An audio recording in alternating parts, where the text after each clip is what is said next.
Electrotherapy का आज का टॉपिक आपका इंटरफेरेंशियल थेरेपी IFT। IFT क्या होता है? हम लोग यूज़ करते हैं, इक्विपमेंट होता है हमारे इसमें, ठीक है। इससे हम लोग पेशेंट का ट्रीटमेंट करते हैं।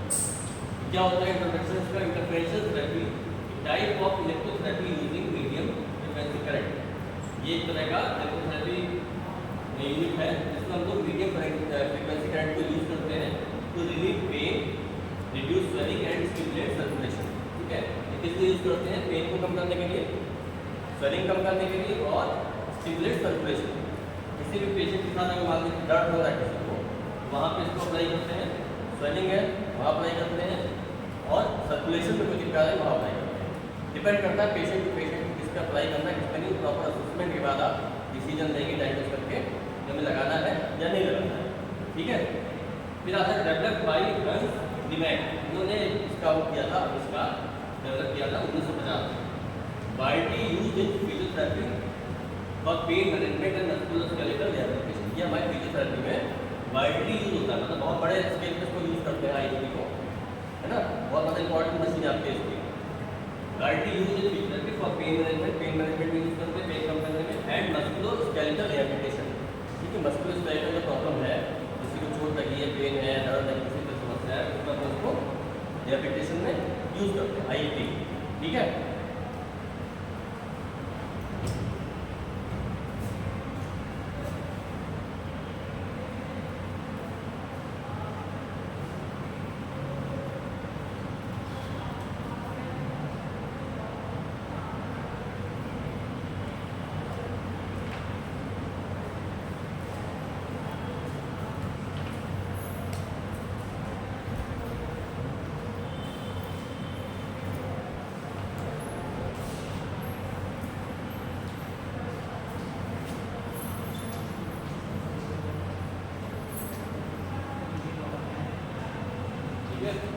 अब आते हैं प्रिंसिपल। इसका प्रिंसिपल क्या होता है IFT का? Two medium frequency alternative current. ठीक है, इसमें हम लोग दो medium frequency alternative current use करते हैं मॉडलिटी में। ठीक है, for example 4000 hertz and 41000 sorry 100 hertz. ठीक है, आर अप्लाइड। इसमें दो आप क्या करेंगे, मीडियम फ्रीक्वेंसी करंट दो हम लोग एक साथ यूज करते हैं। वेल दे इंटरफेयर, जब दोनों एक दूसरे को इंटरफेयर करते हैं, क्रॉस ईच अदर, एक दूसरे से क्रॉस करते हैं, दो मीडियम फ्रीक्वेंसी करंट क्या होता है इनसाइड द टिश्यू के अंदर। इससे क्या होता है? They produce a low frequency beat. ठीक है, जब आपने IFT लगाया क्या हुआ, उसका रिस्पॉन्स क्या हुआ? किसी भी टिश्यू में वहाँ लगा दिया आपने, हाथ में लगा हुआ जहाँ भी, तो दो उसमें मीडियम फ्रीक्वेंसी करंट दिया आपने मशीन, वो एक दूसरे क्रॉस किए, क्रॉस करने से क्या बना? Low frequency current. ठीक है, लो फ्रीक्वेंसी बीट वाली। This beat frequency stimulates nerves and tissue. तो ये दोनों क्रॉस करके बीट बना, लो फ्रीक्वेंसी बीट। इसने क्या किया? स्टिमुलेट किया नर्व्स को और टिश्यू को effectively without causing skin irritation. बिना किसी स्किन इरिटेशन के उसने स्टिमुलेट कर दिया इसको, नर्व्स को और टिश्यू जहाँ पे आप उसको लगाया, एज लो फ्रीक्वेंसी करंट। ठीक है, लो फ्रीक्वेंसी करंट। फिर आता है मैकेनिज्म ऑफ एक्शन। इसका क्या एक्शन होता है, मैकेनिज्म कैसे मतलब काम करता है? तो उसमें आता है पहला पेन रिलीफ। कैसे पेन रिलीफ करेगा? Works on gate control theory.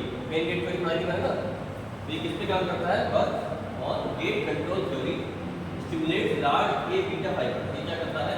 Large A beta fibre को क्या करता है? स्टिमुलेट कर देता है, जो क्या करता है?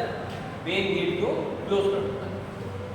गेट क्लोज हो जाएगा, also stimulate endorphin release for long term pain relief. और क्या करता है? ये एंडोर्फिन को रिलीज करता है और लॉन्ग टर्म पेन रिलीफ के। ठीक है, मैं IFT मशीन आप यूज़ कर रहे हो, पता होना चाहिए क्यों यूज़ कर रहे हो, क्या उसका प्रोसेस है। तो यही प्रोसेस है।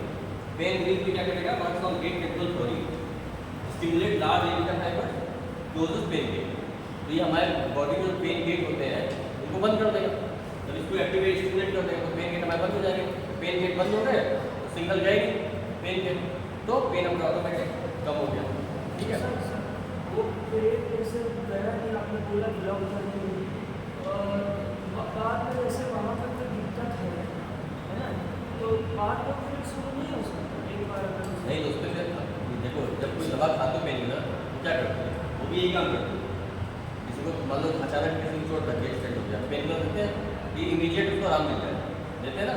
वो यही काम करता है, पेन गेट को क्लोज कर देता है, तो पेन नहीं होता है। उसके साथ जो और चीज़ें चल रही है, तो आपने राइट के दिया, उससे आपको उसका पेन कम हो गया कि क्वेश्चन आपका अच्छा है कि हमने उसको उस समय तो दबा दिया, बाद में फिर वो उभर के आ जाएगा, ये कह रहा था जब उसका असर करेगा।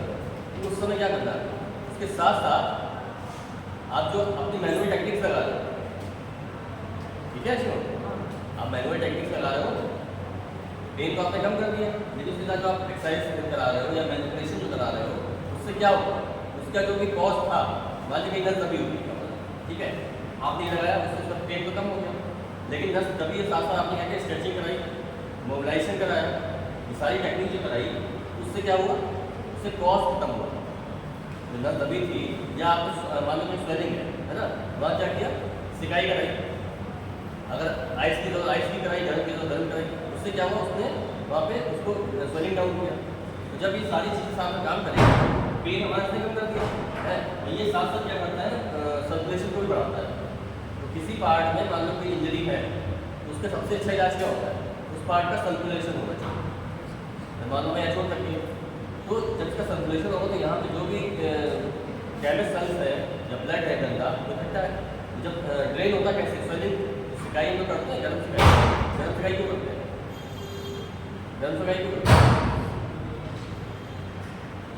नहीं पता, गर्म सिकाई इसलिए करते हैं, गर्म सिकाई से क्या होता है, हमारी बेस को डायलेशन होता है, जो भी हमारी मसल्स हैं, आर्टरी है, वेन्स हैं, वो क्या डायलेट कर जाती है, डायलेट करती है तो क्या सर्कुलेशन बढ़ जाता है, जहाँ पर भी इंजरी है वहाँ सर्कुलेशन बढ़ा दोगे, जितना भी वहाँ पर डैमेज हुआ है, जो भी वहाँ टॉक्सिन्स है या ब्लड इकट्ठा है, वहाँ से ड्रेन आउट हो जाएगा, ड्रेन आउट हो जाएगा, वहाँ ऑटोमेटिक वहाँ पे इंजरी जो है वो रिकवर हो गई, हीलिंग हो गई। हीलिंग प्रोसेस यही होता है ना कि वहाँ डैमेज हटा दिया, वहाँ पे अच्छी सेल पहुँच गई, उसने सारा प्रोसेस किया, मेटाबॉलिज्म चीज़ सही हो गई।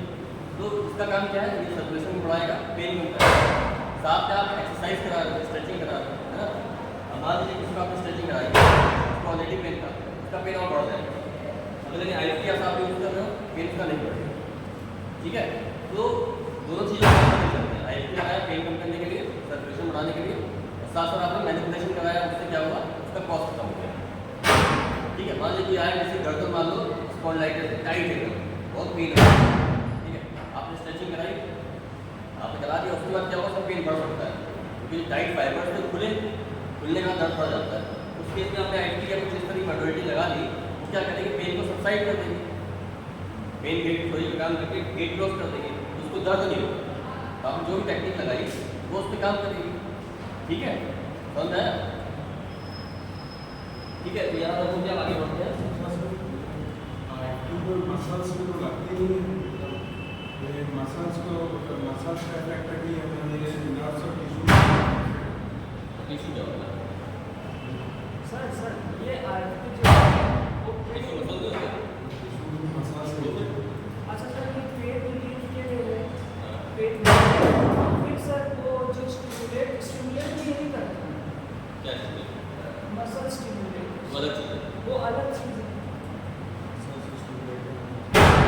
मसल स्टिमुलेटर अलग होता है, मसल को स्टिमुलेट करने के लिए होता है, वो अलग करंट होता है, उसमें गैल्वेनिक और फेरेटिक करंट होता है, उसमें आपका लो फ्रिक्वेंसी करंट यूज होता है, क्या कर रहा है, बीट फ्रिक्वेंसी बना रहा है, बीट फ्रिक्वेंसी क्या कर रही है, गेट क्लोज कर रही है।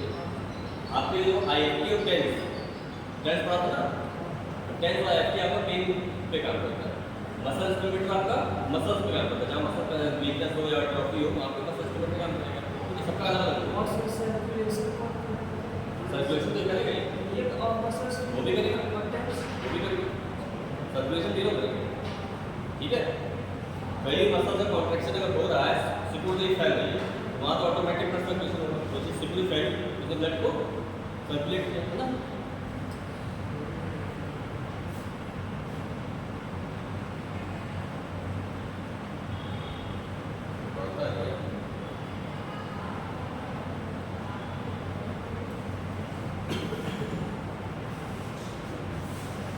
अब आता है इसमें आगे muscle stimulation, low frequency beats और rhythmic contraction, useful for re-education and punctual action. ये क्या करता है, आपको मसल स्टिमुलेशन का भी काम करता है, हाँ, मसल्स को भी स्टिमुलेट करेगा, ठीक है। लेकिन मसल को स्टिमुलेट करेगा, लेकिन जो पैरालाइज्ड है उस पर काम नहीं करेगा, पैरालिसिस में कहीं हुई है तो उसमें काम नहीं करेगी, उस पर आपको 65 किलोमीटर देना पड़ेगा।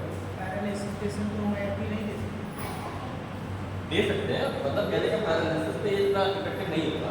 IFP जहाँ पे दर्द है, कोई नर्व की प्रॉब्लम है, किसी को साइटिका है, कमर में दर्द है, उसकी कंडीशन में आप दे सकते हो और उसमें दोनों पैरालिसिस को नुकसान नहीं करेंगे, लेकिन मतलब बहुत अच्छा बेनिफिट नहीं है। फ्रीक्वेंसी लो हाँ, सब जितनी मशीनें का अलग काम। फिर आता है सर्कुलेशन एंड एडिमा रिडक्शन। ये क्या करेगा? मसल पंपिंग करेगा, इससे क्या होगा? वेसोडाइलेशन होगा, मैंने बताया कि वेसल जो डायलेट कर जाएंगे, improve blood and lymphatic flow. Blood circulation improve होगा और वहाँ से क्या करेगा? लिम्फेटिक फ्लो को इंक्रीज करके लिम्फेटिक ड्रेनेज के थ्रू ये जो भी स्वेलिंग है या जो भी टॉक्सिन इकट्ठा उसको निकाल देगा। ठीक है, फिर आता है टेक्निक्स ऑफ एप्लीकेशन। इसकी कौन कौन सी टेक्निक्स होती हैं, कैसे कैसे इसको इस्तेमाल करते हैं, एप्लीकेशन कैसे करते हैं, इसकी अप्लाई कैसे करते हैं, पढ़ेंगे।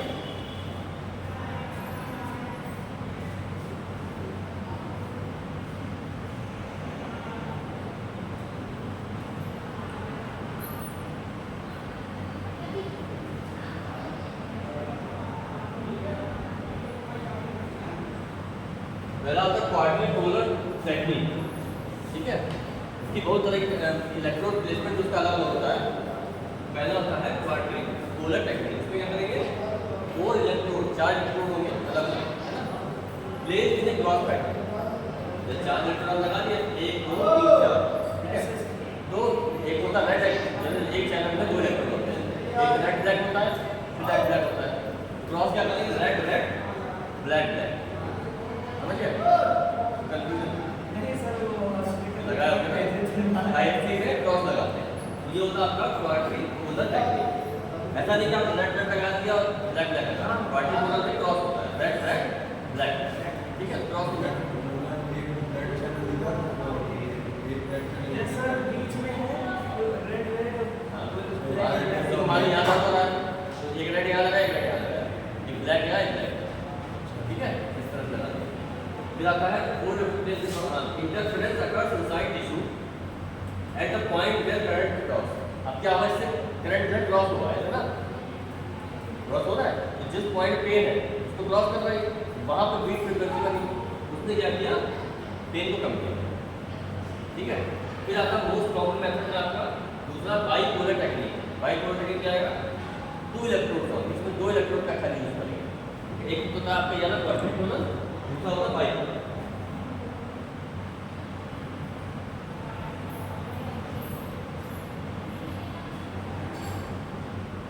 Interference produced within the machine and delivered to tissue, है ना? Measure for small treatment area। इसको क्या करते हैं? कहीं छोटा जनरल इंजरी एरिया है, वहाँ पर ये करेंगे लाइव। तो बड़ा एरिया कवर करना तो आप क्वाड्रिपोलर करोगे, ठीक है। फिर आता है थेरेप्यूटिक यूज। क्या क्या इसका यूज है? थेरेप्यूटिक यूज क्या है? पहला है pain relief, acute and chronic pain. कोई एक्यूट पेन हो या क्रोनिक पेन हो, आज को यूज कर सकते हैं। मसल स्पाज्म रिलैक्सेशन, कहीं पे मसल स्पाज्म हुआ है वहाँ पे इसके रिलैक्सेशन के लिए इसको यूज कर सकते हैं। जॉइंट स्टिफनेस लाइक आर्थराइटिस या स्पॉन्डिलाइटिस, इन दोनों केसेस में भी इसको लगा सकते हैं। Oedema reduction, post trauma post surgery, है ना, कोई एडिमा रिडक्शन करना है पोस्ट ट्रॉमा या पोस्ट सर्जरी, चोट लगने के बाद या सर्जरी के बाद कोई कहीं पर स्वेलिंग है या एडिमा हो गया है, उसको रिड्यूस करने के लिए तो IFP यूज कर सकते हैं। फिर आता है improving circulation, muscle reeducation and strengthening when using low beat frequency. ठीक है, मसल्स क्या होती है? रीएजुकेट होती है एंड स्ट्रेंथन होती है जब हम बीट फ्रीक्वेंसी यूज करते हैं। ठीक है, तब समझ आ गया। अब आता है कॉन्ट्राइंडिकेशन, इसका क्या होता है?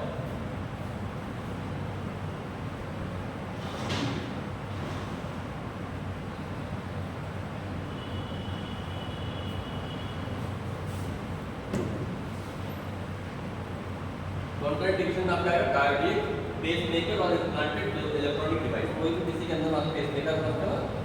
पेसमेकर सुना है? हार्ट में लगाते ना, किसी को मानो पेसमेकर लगा रहे हैं, उसमें ये नहीं लगाएंगे, ठीक है। या कोई भी इस तरह की डिवाइस, पेसमेकर की तरह कोई डिवाइस मान लो किसी को लगी हुई है, तो वहाँ इसको यूज नहीं करेंगे, तो उसको यूज करने से वो डिवाइस जो है डिस्टर्ब हो जाएगी। ठीक है, आपको जब भी पेशेंट को पूछिए पहले कि आपको दिक्कत तो नहीं है, इस तरह कोई आपके अंदर कोई जगह तो नहीं मशीन से हार्ट की दिक्कत तो नहीं है, सब पूछे तब मशीन लगाओ, ठीक है। फिर आता प्रेगनेंसी, तो प्रेगनेंट वूमेन है, लेडी है, वहाँ पे भी आपको नहीं देना है। प्रेगनेंसी में भी ये कॉन्ट्राइंडिकेटेड होता है। एबनॉर्मल एंड पेल्विक एरिया, ठीक है, एब्डोमिनल पेल्विक, तो ये एरिया एब्डोमिन और पेल्विक एरिया, इसमें आपको आईएफटी नहीं देना। फिर आता है मैलिग्नेंसी, मालूम पड़ता है कैंसर हुआ है किसको, टिश्यू कैंसर है ना, वहाँ भी ये नहीं देना। फिर आता है थ्रोम्बोसिस और एक्टिव ब्लीडिंग, ठीक है, इसमें थ्रोम्बोसिस हुआ है या ब्लीडिंग हो रही है, वहाँ पे भी इस केस में भी आप उसको नहीं करोगे। फिर आता है इन्फेक्टेड और open wound at left side, है ना, कोई इन्फेक्शन है या ओपन वुंड है, कोई खुला घाव है किसी को या कोई इन्फेक्शन हो सकता है, तो वहाँ पे भी उसको नहीं करना। फिर आता है ओवर कैरोटिड साइनस और हार्ट रीजन, है ना, कोई कैरोटिड साइनस है या हार्ट के आसपास में इसको नहीं देंगे, ठीक है। अब आता है एडवांटेजेस ऑफ आईएफटी, इसके एडवांटेज क्या होता है आईएफटी के, तो पढ़िएगा।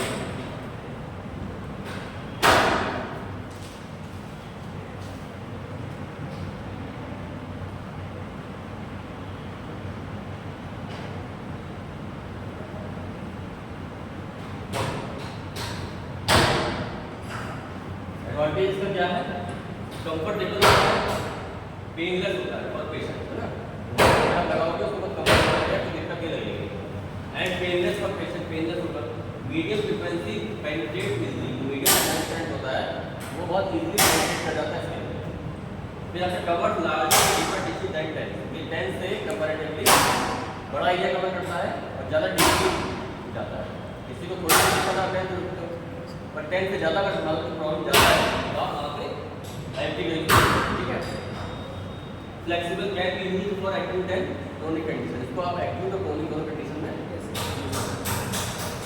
डिसएडवांटेज क्या होगा, relatively large and stationary equipment, ठीक है, इसको क्या चाहिए, बड़ा और स्टेशनरी इक्विपमेंट होता है, and not used patient with contraindication, और ये हम लोग कोई पेशेंट में कॉन्ट्राइंडिकेशन है वहाँ पे इसको यूज नहीं कर सकते, ठीक है।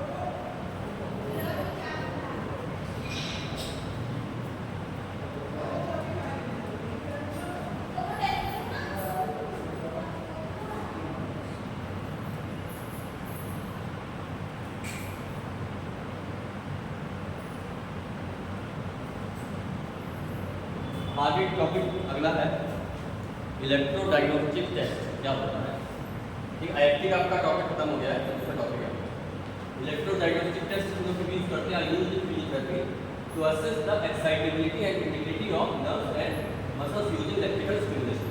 क्या बोले, इलेक्ट्रो डायग्नोस्टिक टेस्ट है ना, हाँ, electrodiagnostic test, diagnostic physiotherapy में यूज करते हैं असेस द एक्साइटेबिलिटी, मतलब जो असेस करने के लिए, जानने के लिए कि एक्साइटेबिलिटी क्या है नर्व्स की और इंटीग्रिटी क्या है, ठीक है। जब हम स्टिमुलेशन दे रहे हैं तो क्या उसका रिस्पॉन्स आ रहा है, उस पर देखने को भी पड़ते हैं, ठीक है। फिर आता है help in determining where muscles is innervated, partially denervated और कंप्लीटली डिनर्वेटेड, ये चेक करता है कि जो भी नर्व है भाई, ठीक है, वो इनर्वेटेड है या पार्शियली डिनर्वेटेड है या डिनर्वेटेड। डिनर्वेटेड क्या होता है, इनर्वेटेड क्या होता है,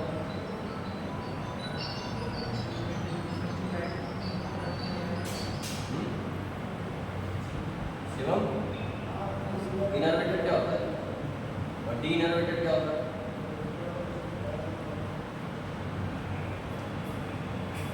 नहीं होता, ठीक है। नर्व्स को द्वारा ब्लड सप्लाई, इनर्वेटेड क्या होता है, डीनर्वेटेड क्या होता है, जिसमें पास हो जाएगा, पास हो क्या बात है, ऐसी कोई चीज़ जिसमें पास हो सकती है, हाँ सही बता रहा है,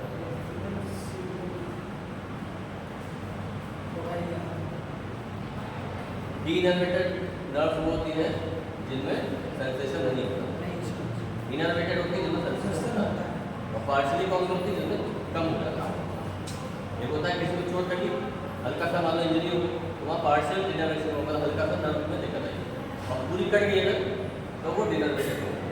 ठीक है, तो help in determining where muscles innervated, partial innervated और कंप्लीटली डिनर्वेटेड। तो ये टेस्ट हम जो करते हैं चेक करने के नस मतलब पूरी तरह से चली गई है या छोड़ी गई है या पूरी तरह से नॉर्मल।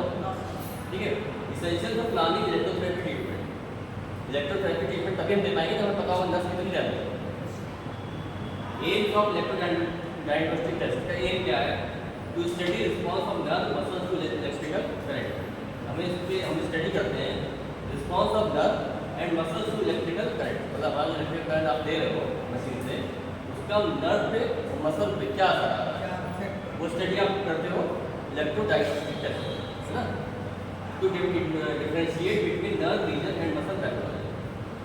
इससे आपको क्या होता है, मान लीजिए आप मशीन लगाए पड़े, नर्व की कोई दिक्कत ही नहीं, दिक्कत मसल, तो जब टेस्ट कर लो तो क्लियर हो जाएगा नर्व इंजरी है या नहीं। ये टेस्ट होते हैं फिजियोथेरेपी करते हैं, और वैसे जो भी आपके सेंटर्स होते हैं वो आपको पता है, जैसे न्यूरो सेंटर होता है तो उसमें पता भी आपको नर्व डैमेज है तब आप नर्व पे काम करोगे, जब नर्व डैमेज है ही नहीं तो उसमें क्या काम करोगे, है ना, इससे टेस्ट कराया जाता है।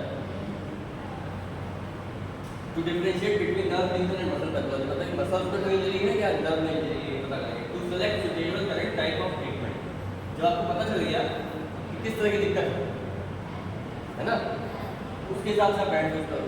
तो फेरेटिक जो यूज करते हैं अलग कंडीशन में करते हैं, गैल्वेनिक करते हैं अलग कंडीशन।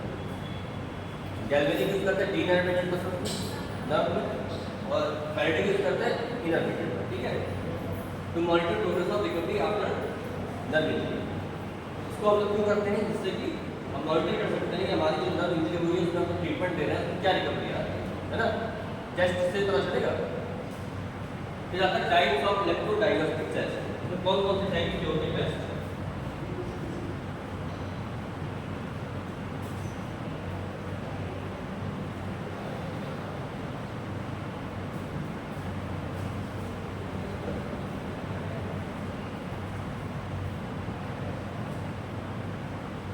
पहला आता है नर्व एक्साइटेबिलिटी टेस्ट, जिसे हम बोलते हैं एनईटी नेट। पहला टेस्ट है डिटरमाइन लोएस्ट करंट इंटेंसिटी। ये क्या करता है, लोएस्ट करंट इंटेंसिटी को डिटरमाइन करता है, require to produce a muscle contraction, मतलब एक मसल को कॉन्ट्रैक्ट करने के लिए सबसे मिनिमम जो करंट इंटेंसिटी है वो कितनी चाहिए, ठीक है, वही बताता है।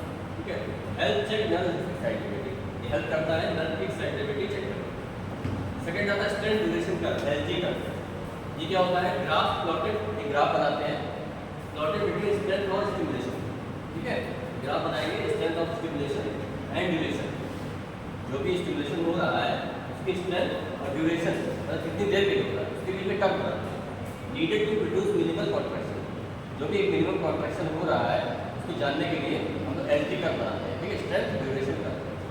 Normal muscle response to short duration faradic pulse, normal पर मसल होने वाली क्या करेंगी, रिस्पॉन्स करेंगी to short duration faradic pulse. ठीक है, अगर हल्की से आप पैरेटिक पल्स दोगे उसको रिस्पॉन्स करेगी आपकी normal muscle. Denervated muscle require long duration DC stimulated. ठीक है, डीनर्वेटेड मसल होगी इसमें ये काम नहीं करेगी पैरेटिक, वहाँ पे आपको लॉन्ग ड्यूरेशन करने की जरूरत पड़ेगी डायरेक्ट। ठीक है,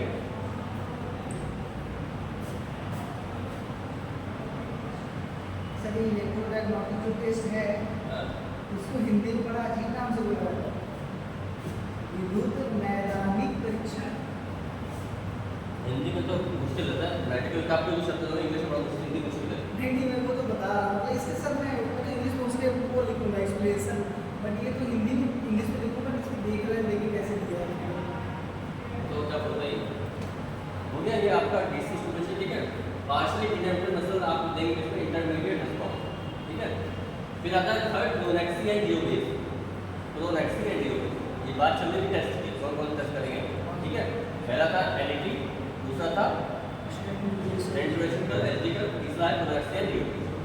डियोबेस minimum intensity for long duration current that reduces the minimum contraction. ठीक, वीडियो बेस में क्या चेक करते हैं, मिनिमम इंटेंसिटी, मतलब कितनी आपको मिनिमम इंटेंसिटी रिक्वायर्ड है लॉन्ग ड्यूरेशन करंट में, ठीक है, that produce the minimum contraction, जो एक मिनिमम कॉन्ट्रैक्शन दे, ठीक है।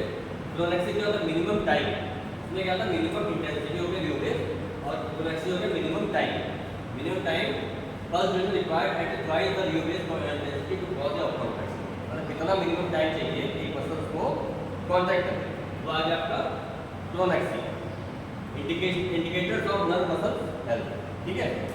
फिर आता है फोर्थ एक्कोमोडेशन टेस्ट, ठीक है। ये क्या होता है, test that test the ability of muscle nerve to adopt to gradually increasing current, normal innervated muscle accommodate well, ठीक है।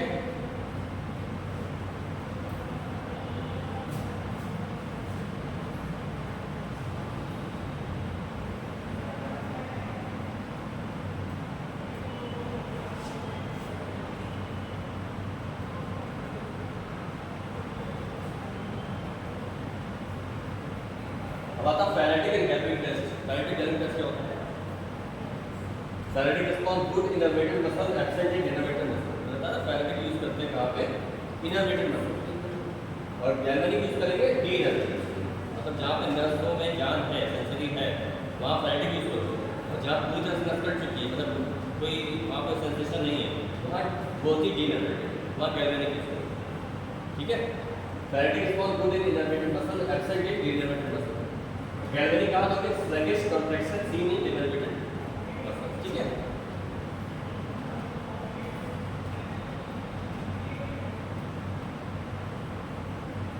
फैरेटिक हो गया,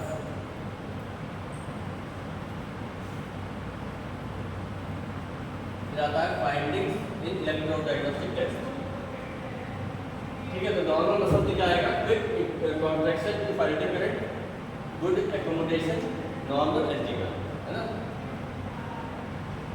उसके बाद कंप्लीटली डिनर्वेटेड मसल में जाएगा, no faradic response, faradic response वहाँ नहीं मिलेगा, sluggish contraction to interrupted DC. अच्छा सर इनर्वेटेड में तो फैरेटिक यूज नहीं करेंगे तो उसमें करते हैं, क्या चीज़, इनर्वेटेड वाले में फैरेटिक यूज नहीं करते तो उसमें मतलब ये नो फैरेटिक रिस्पॉन्स कहने का तो इसलिए यूज करते हैं ना, नो फैरेटिक रिस्पॉन्स मतलब कि अगर आप फैरेटिक करंट दे रहे हो, मसल स्टिमुलेटर होता है आपका, उसमें दो ऑप्शन होते हैं, फैरेटिक करंट, गैल्वेनिक करंट, उसका आप सेट करना पड़ता है।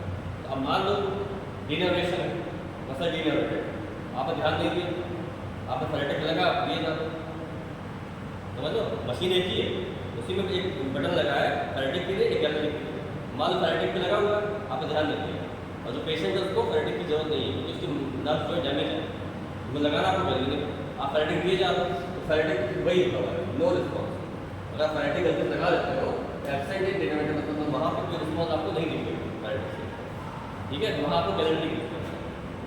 फिर आता है कंडीशन रिस्पॉन्स, नॉर्मल मसल में क्विक कॉन्ट्रैक्शन टू फैरेटिक करंट, जो नॉर्मल मसल होगी वहाँ पर फैरेटिक लगा हुआ है तो क्विक कॉन्ट्रैक्शन दिखेगा आपको, है ना, गुड एक्कोमोडेशन, नॉर्मल एसडी सब कुछ आएगा, ठीक है। दूसरे में क्या है, completely denervated muscle to no faradic response, अगर मान यही आप उसमें लगा देते हो डिनर्वेटेड तो क्या आएगा, no faradic response, sluggish contraction to interrupted DC, require non response altered SD का, एसडी का जो होगा ऑल्टर्ड होगा, सही नहीं आएगा, ठीक है, उस पर सही आएगा उसका कलर।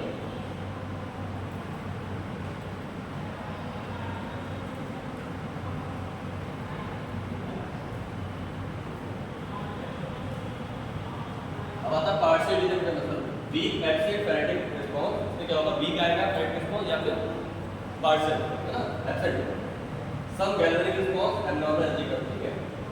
गैल्वेनिक रिस्पॉन्स में कुछ हद तक आएगा पार्शियल। फिर डीजेनरेटेड मसल में आप यूज करोगे no response to any stimulation, अगर डीजेनरेटेड मसल है तो वहाँ पे कोई भी रिस्पॉन्स नहीं आएगा स्टिमुलेशन से। फिर आता है क्लिनिकल एप्लीकेशन,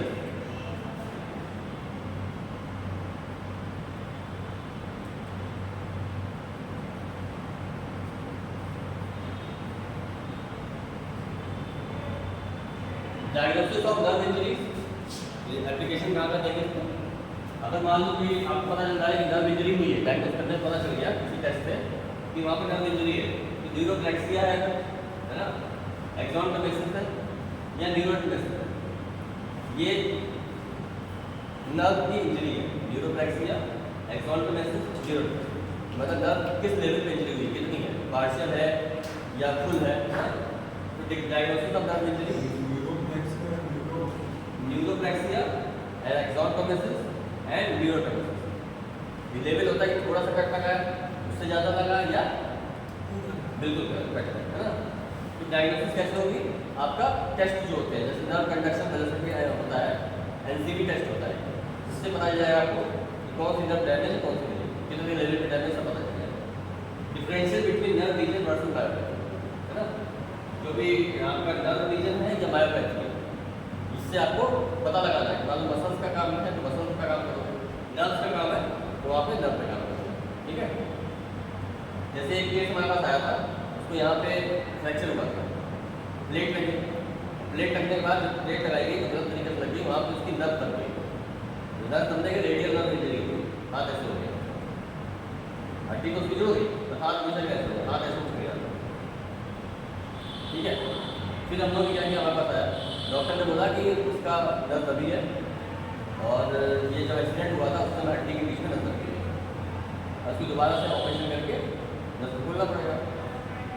हमारे पास आया, ठीक है। तो हमने ये बात कही कि जब ऑपरेशन कराना ही है 2 महीने रुक जाओ, आज भी वही चीज़ होगी, कल 2 महीने बाद वही चीज़ होगी, 2 महीने का समय दो, हम ठीक कर देंगे, ठीक है। उसने विश्वास किया, ट्रीटमेंट लिया, हमने स्टिमुलेटर यूज़ किया, एक्सरसाइज कराई, 2 महीने बाद बंदा अपने आप बाइक चला रहा था। इतना अच्छा रिस्पॉन्स था, स्टिमुलेटर और एक्सरसाइज चलाई, उससे उसकी नर्व पूरी खुली। जो प्रोसेस डॉक्टर ने बताया दोबारा ऑपरेशन करना पड़ेगा, वो प्रोसेस से फिजियोथेरेपी शुरू किया। आज बंदा बिल्कुल फिट है, कोई दिक्कत नहीं, कोई सेंसिटिव लॉस नहीं, कोई ताकत में कमी नहीं, बाइक चला रहा है, सारी अपने जो भी काम है कर रहा है। तो अगर मेन सही बात पकड़ में आ जाए, ये पता चलेगा कि यहाँ पे रेडियल नर्व है, रेडियल नर्व पे काम किया, अभी पता ही नहीं चलता कि कौन सी नर्व डैमेज है, कहाँ प्लेसमेंट कर दो, पता ही ना होगा। तो अगर पता चल गई चीज़ की कौन सी नर्व डैमेज है, उस पर अगर आप काम करो तो रिजल्ट अच्छा है।